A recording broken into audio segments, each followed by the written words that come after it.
Oui, ça va. Allez, on Voilà. repart. C'est Allez, on repart. reparti. Alors, Ah, voilà. je reparte dans. Non, on part sur géodésie. Ouais.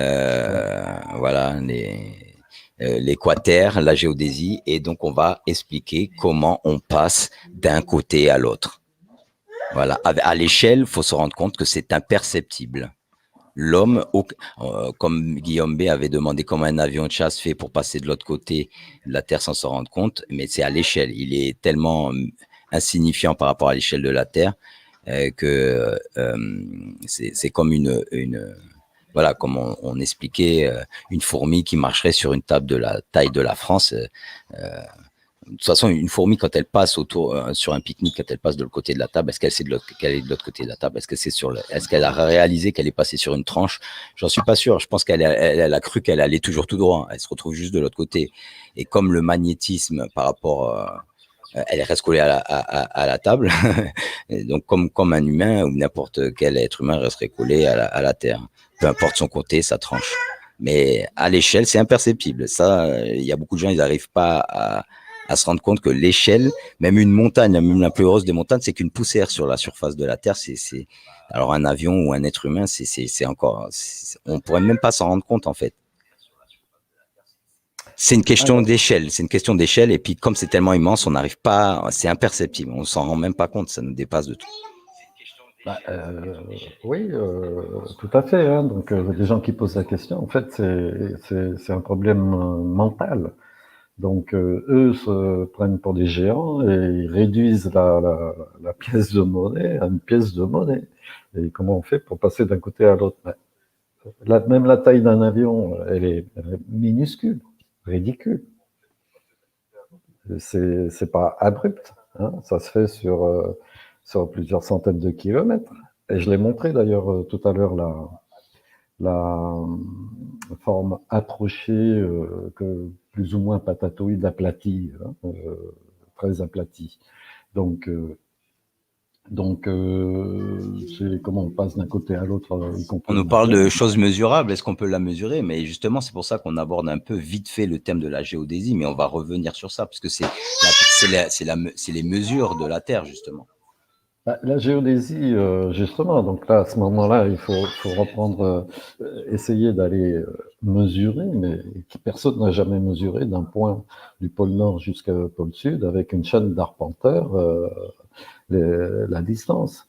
Mais en supposant que ce soit régulier, puisqu'après il y a les montagnes, les creux, les mers, les fonds des mers, donc il y a déjà un dénivelé entre le fond de la mer et le haut d'une montagne, il y en a Ouais, pour d'ailleurs, il y a une belle 18 000 publication mètres. sur ton groupe, sur ça, où tu montres genre une ellipse et en fait la forme de la Terre qui est pas régulière, où il y a des creux et tout. Et donc, du coup, quand on voit cette courbe, on voit que des fois même la Terre, elle passe en dessous de cette courbe, elle remonte et tout. C'est pas régulier, en fait. Effectivement, on va partager cette publication plus tard parce qu'en fait, il y a tellement de choses dans ton groupe que c'est Donc, impossible. Les gens se rendent pas compte qu'en un format, c'est impossible. Là, on a absolument rien montré, même en 2h19, là, comparé à ce qu'il y a à l'intérieur. C'est, allez, même pas un centième, même pas un dixième d'un centième de ce qu'il y a dans le groupe, quoi, de tes publications. Donc, c'est vraiment infime. Là, on commence, quoi. bah, oui, hein, donc, et justement, donc là, on va commencer à aborder la partie magnétique. Donc, mais toujours pour rester dans l'optique, avec quand je vous disais que quand on observe un point lumineux de loin, on aura, ou un objet, il aura toujours la forme d'une boule. Donc, les explications sont ici. C'est partagé, encore une fois, c'est dans le canal Telegram. Vous pouvez, tout est accessible et partagé avec les liens. Donc, expression du champ électrique, c'est issu de donc c'est Maxwell, hein, qui a écrit, qui a toujours sa théorie en vigueur actuellement. Donc, mais il s'est inspiré des équations de Fresnel, Augustin Fresnel, qui était éthériste.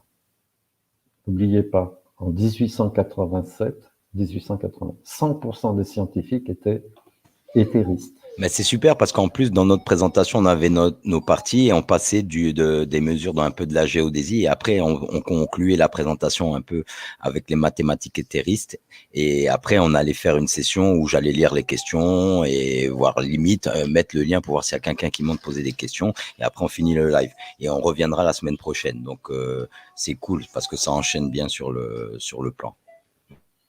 Donc, vous voyez que expression du champ électrique, on utilise donc les différentes régions du champ électromagnétique, on utilise des équations qui ont été établies avec Fresnel. C'est aussi de la lumière, hein, des rayons lumineux. Et un rayon lumineux électromagnétique, c'est pas un simple trait, hein. Il y a une sinusoïde, comme pour ceux qui savent, qui ont un peu de culture scientifique, hein. Vous avez une sinusoïde sur un plan vertical et un autre sur un horizontal à 90 degrés, et donc deux sinusoïdes. Donc,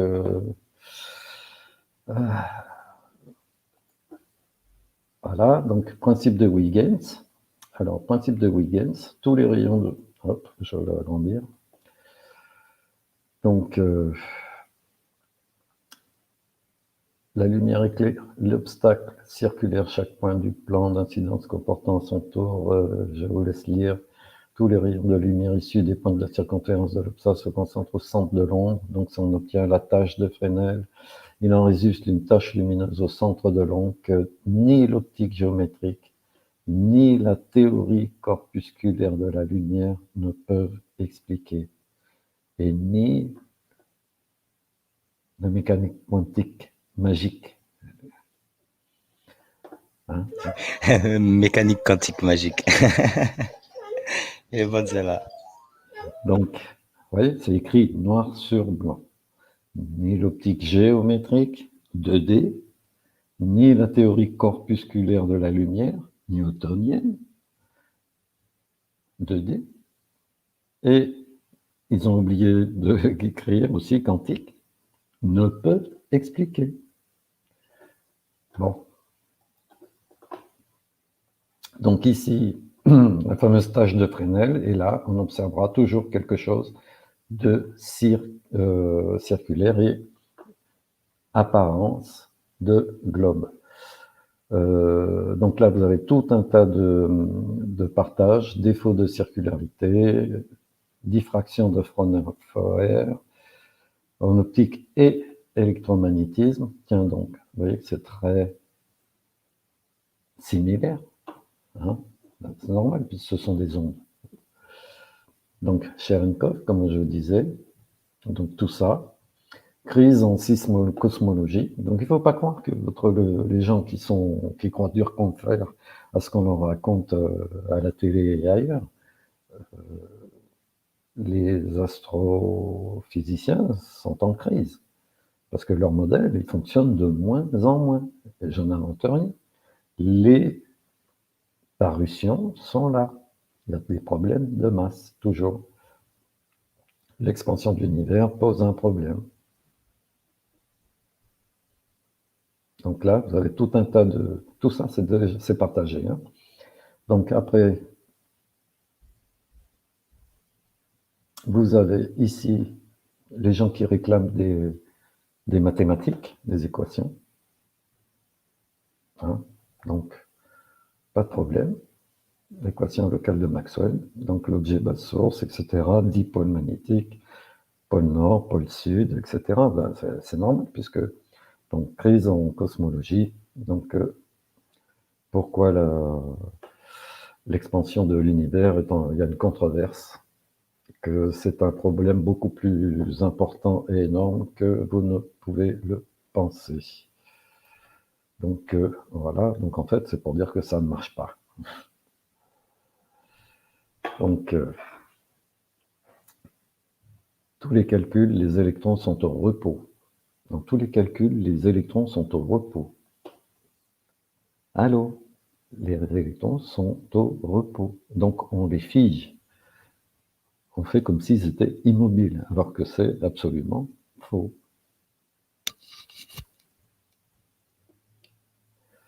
Alors, ça, je parle des marées. Donc, comment se fait-il qu'à Tahiti, les marées soient constantes toute l'année, alors qu'à La Rochelle ou ailleurs, en Bretagne, vous avez des coefficients de marée qui sont variables et qui sont en fonction des équinoxes et des solstices. Ça ne fonctionne pas avec la gravitation. Bon, donc là, on a encore tout ce qui est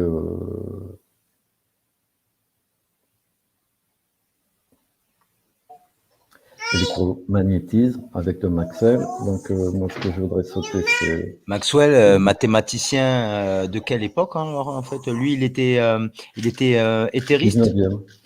Ah, il était éthériste alors. Et il n'était pas. Maxwell était éthériste, je oui. l'ai dit. 100% des savants étaient tous éthéristes.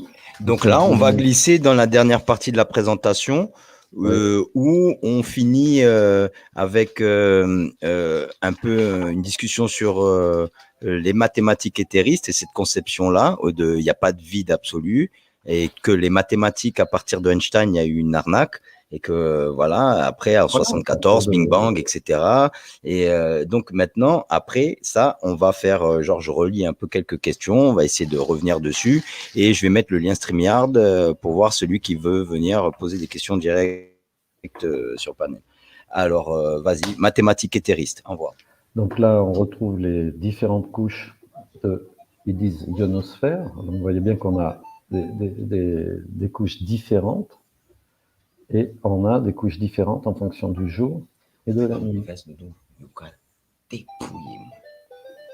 Voilà. Alors, ici, nature toujours de la lumière. Donc ici, on va avoir une... Donc ça, c'est ma lampe de chevet. Hein. Donc ceux qui... Ah, il va mettre du temps s'activer. Alors oui, ça c'était la vidéo sur de la lampe de ton bureau et tu as mis en ralenti et en fait elle s'est mise à clignoter quand tu as mis le ralenti.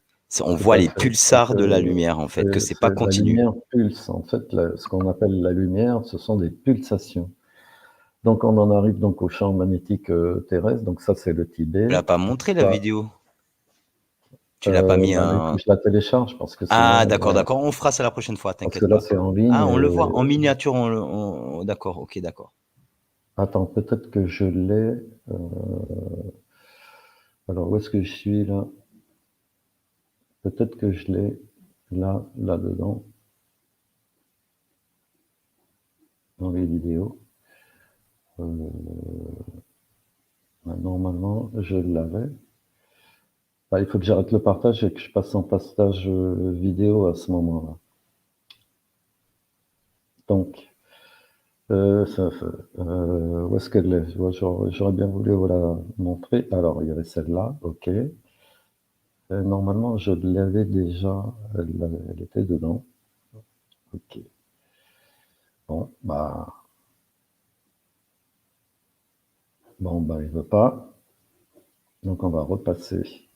Ça fera l'objet d'un live avec cette thématique, hein, de toute façon, hein, cette vidéo-là. Donc, si on peut la passer une autre fois, c'est pas très grave. Sauf si tu peux la voir maintenant. Ouais, ben voilà, ben c'est cool. Voilà. On va se la noter. Voilà. Donc ça, je me rappelle, moi, la fois où tu me l'avais montré, c'était il y a au moins il y a 2 ans, là, presque. Enfin, presque 2 ans, peut-être 1 an et demi, un peu plus d'1 an, quoi, déjà. Ça fait un moment. Alors.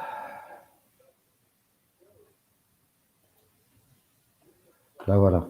Ben voilà, là, tu l'avais ralenti à combien par rapport à la vitesse? Au maximum de ce que pouvait faire mon téléphone. Ça a été fait avec un smartphone. Hein.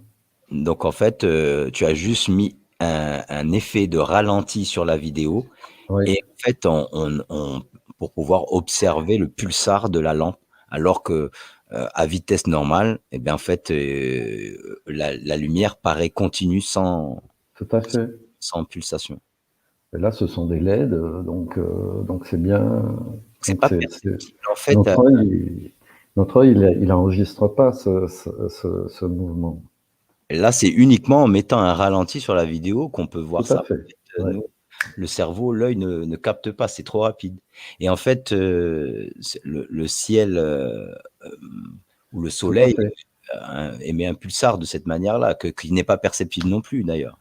Donc on voit le ciel. Complètement. Voilà. Et donc, c'est pour ça que, en fait, si on pointe une caméra, disons qu'on ait la possibilité d'utiliser une caméra très très haute vitesse, hein, de manière à pouvoir effectuer un ralenti, Et donc et qu'on on va on pointe le ciel, eh ben, on verrait notre ciel qui s'éteint et se rallume, exactement comme notre lampe. et donc au niveau de la géométrie, quel type de géométrie la géométrie du consensus, c'est euclidien, mais en fait, la géométrie non euclidienne, C'est celle de elle permet Riemann, du d'expliquer russe, des ouais. choses. C'est la géométrie de Riemann, oui. Non euclidienne, c'est la géométrie de Riemann. Non, je parlais de ça parce que je voyais qu'il y avait dans les commentaires, on parle de la géométrie à base de n'importe quoi. Et c'est effectivement, ça dépend de la mathématique qu'on utilise. Si c'est des mathématiques où on prend que le vide absolu avec les constantes qu'on fait là, qui sont juste des équations mathématiques, mais qui ne sont pas en rapport avec la réalité, c'est différent de toutes ces mathématiques avant Einstein. C'est-à-dire que Einstein a pris des travaux des gens qui avaient une mathématique éthériste et lui, il a tout transformé en fait. Il a tout explique-nous un peu là. En fait, il a décidé que il n'y avait pas besoin d'éther, donc il l'a viré parce que ça remettait en cause, s'il y avait un éther, ça remettait en cause la rotation de la Terre.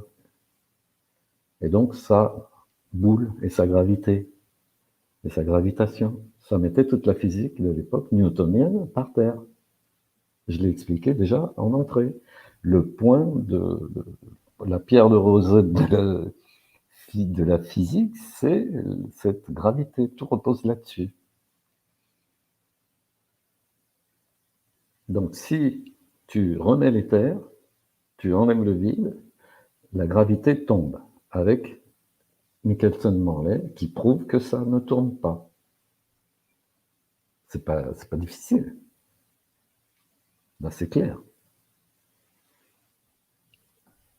D'autre part, avec Miller et Michelson-Gale en 1925,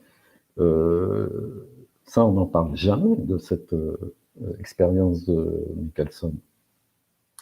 Mais en 1925, Michelson a refait encore notre expérimentation et cette fois-ci, il est allé à l'équateur, les tropiques. Et ils ont détecté, mais ça on ne le dit jamais, on ne le précise jamais, hein, ils ont détecté 8 km par seconde de vent, enfin de déplacement, si tu veux. Alors que la rotation supposée de la boule, c'est 30 km par seconde à l'équateur. 1660 km par heure. Hein, c'est ça. Vous faites le calcul, ça fait 30 km par seconde. Donc, ils ont détecté 8 km par seconde de supposé de vent d'éther.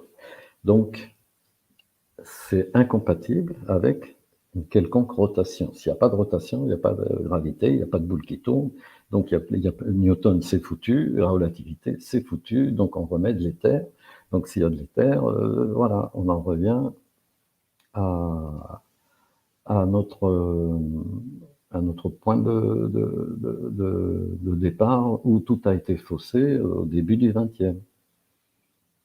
Et donc, Et encore, ça a été faussé bien avant, puisque quand ils ont établi une boule, c'est à ce moment-là qu'ils ont établi que il y a eu les faussaires ont commencé à sévir.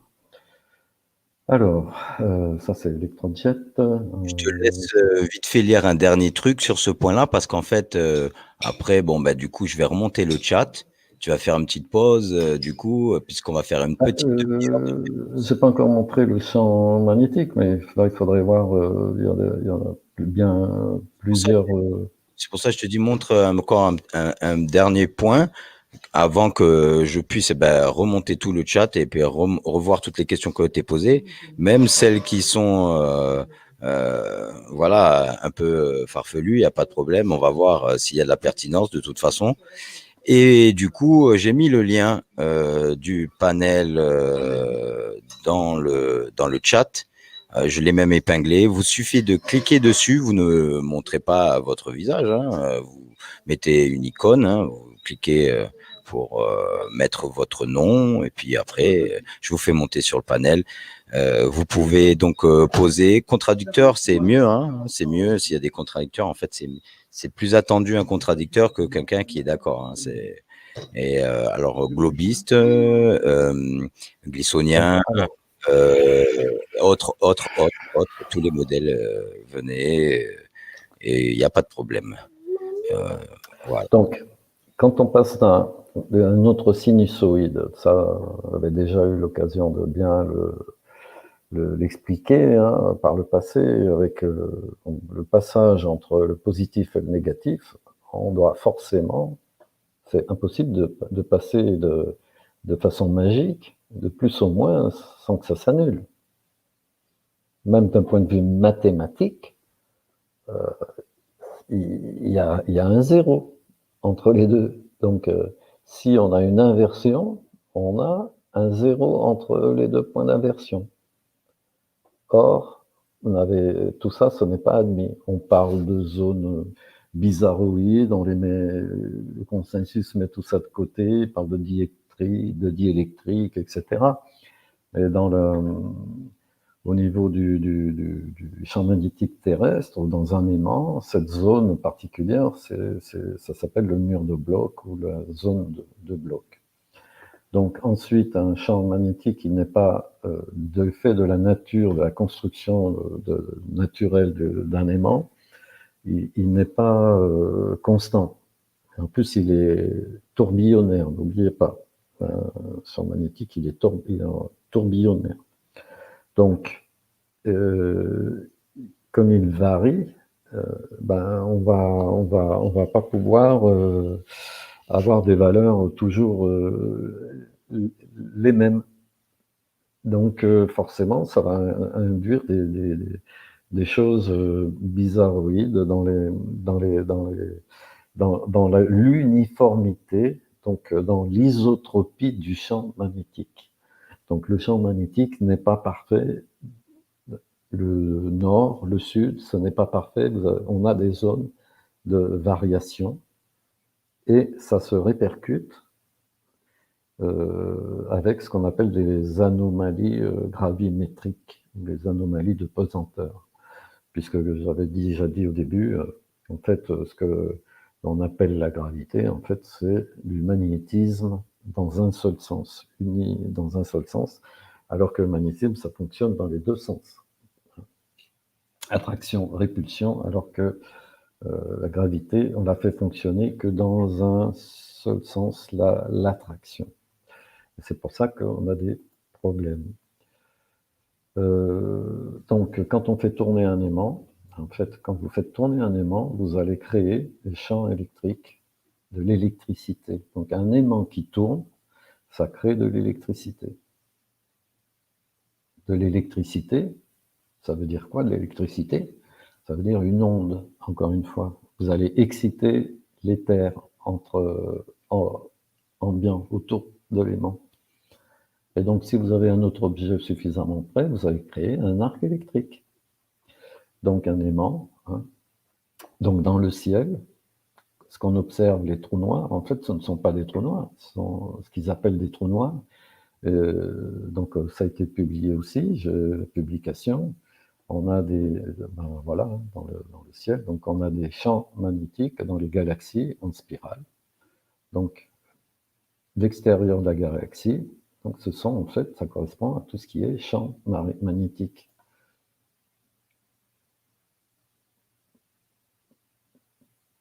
Donc, axe majeur sud, axe majeur sud. Vous voyez? Tu me dis quand tu es prêt pour la session questions, parce que comme il est 2h40 et je voulais qu'on finisse l'émission à 3h d'émission, donc s'il nous reste 20 minutes pour faire un échange ou répondre aux questions, si personne ne monte et qu'on a du temps, encore jusqu'à 3h, sur la fin, on présentera 2-3 publications.